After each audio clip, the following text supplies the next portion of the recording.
Hello student, welcome back to the channel of Examination Master. तो आज के इस वीडियो के अंदर हम कवर करने वाले हैं व्हाट इज़ सीरियलाइजेशन। सीरियलाइजेशन के बारे में काफ़ी ज़्यादा पूछा जाता है एग्ज़ाम्स के अंदर। तो सारी हम टॉपिक्स वही लेके आते हैं जो कि एग्ज़ाम्स के अंदर और आपसे वाई के अंदर पूछा जाता है कि इसका मतलब क्या होता है और इसको कैसे डिफ़ाइन कर सकते हो। तो चलिए स्टार्ट करते हैं। सबसे पहले इंट्रोडक्शन देते हैं। Serialisation in Java is an important concept that deal with the conversion of object into a byte stream to transport the Java objects from one Java virtual machine to the another and recreate them to the original form। तो simple सा मतलब समझ में आ रहा होगा आपको। Serialization in Java is a important concept, एक इम्पोर्टेंट कॉन्सेप्ट होता है जो कि डील करता है conversation of the object into a byte stream to transport the Java object, ताकि वो ट्रांसपोर्ट कर सकते हैं जावा ऑब्जेक्ट को from one Java virtual machine to another and recreate them to the original form। What is serialization in Java? Serialization in Java is the process of converting the Java code object into byte stream। क्या होता है? Convert करता है जब Java code object into a byte stream to transfer the object code from one Java virtual machine to the another and recreate it using the process of डीसीरियलाइजेशन। इसको उल्टा कर दे हम तो डीसीरियलाइजेशन हो जाता है उसका। कुछ इस तरीके से एग्जांपल के तौर पे देख सकते हो इस डायग्राम के अंदर। यहाँ पर एंड यूज़र्स हैं दो and byte stream and byte stream में बीच के अंदर हमारा ये सर्वर के साथ में कनेक्टेड है। एंड किस तरीके से हमारा सीरियलाइजेशन और डीसीरियलाइजेशन होता है इसके बारे में बात करते हैं। Why do we need serialization in Java? Communication के अंदर serialization involves the procedure of object serialization and transmission. This enable multiple computer system to design, share and execute object simultaneously.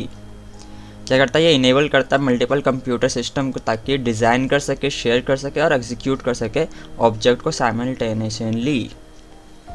Sorry यार, कुछ वर्ड्स होते हैं जो मैं slip कर जाते हैं टंग, तो उसका थोड़ा ध्यान देना। Caching. The time consumed in building an object is more compared to the time required for deserializing it। Serialization minimize time consumption by caching the giant object। ठीक है, क्या कह रहा है? सीरियलाइजेशन मिनिमाइज कर देता है टाइम कंजप्शन को बाय कैसे? कैशिंग को जाइंट ऑब्जेक्ट में कन्वर्ट करके। Deep copy. Cloning process is made simple by using serialization. Cloning process कैसे मेड होता है? By using serialization. An exact replica of an object is obtained by serializing the object to a byte array and then deserialize it. ये होता है हमारा deep copy. Cross JVM synchronization में use होता है। The major advantage of serialisation is that it works across different JVM that might be running on different architecture or operating system। ये इसका major advantage होता है सीरियलाइजेशन का। Present tense क्या होता है? The state of any object can be directly stored by applying serialization on to it and store in a database so that it can be retrieve later, ताकि उसको हम दोबारा से रिट्रीव कर सकें। Advantage and disadvantage of serialization in Java. Advantages के तो हम पहले बात करेंगे जावा के क्या क्या एडवांटेजेस हैं, तो उसके बाद हम डिसएडवांटेज के बारे में बात करेंगे। तो एडवांटेज ये होता है serialization process is a built in feature. ये बिल्ट इन फ्यूचर होता है that does not require third party software to execute serialization. Third party application या सॉफ्टवेयर की जरूरत नहीं पड़ती एग्जीक्यूट करने के लिए सीरियलाइजेशन को। The serialization procedure is proven to be simple and easy to understand। Simple और easy to understand होता है। Serialization procedure is universal and developer from different background are familiar to it। Familiar भी होता है। It is easy to use and simple to customize। काफ़ी easy होता है इसको use करना और customize करना। Serialized data streams support encryption, compression, authentication and secure data computing। There are many critical technologies relying on serialization। काफ़ी सारे critical technology अभी भी सीरियलाइजेशन के ऊपर काम करती है। डिसएडवांटेजेस क्या होते हैं? object while deserialization become brittle and they are not sure to be deserialized effectively. सही से हुआ कि नहीं हुआ deserialize effectively, ये sure नहीं होता.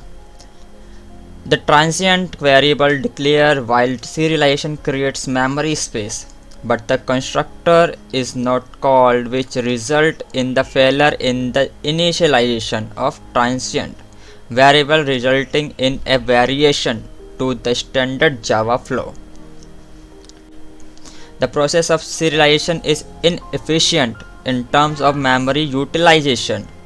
The serialization is not preferable to be used in the application which need concurrent access without the requirement of third-party API, as serialization does not offer any transition control mechanism for every SE. Serialization procedure fails to offer fine-grained control to access object. ये disadvantages होते हैं जिसके बारे में हमने बात किया. तो उम्मीद करता हूँ दोस्तों आपको वीडियो समझ में आ गई होगी. डीसीरियलाइजेशन और सीरियलाइजेशन क्या होता है, इसके एडवांटेजेस डिसएडवांटेजेस के बारे में हमने इस वीडियो के अंदर कवर किया. बैकग्राउंड नॉइस की वजह से I am really sorry for that and thanks for watching this video. अगर वीडियो अच्छी लगे तो please like subscribe and share. Don't forget to press bell icon. Thank you so much for being on the channel. Thank you so much.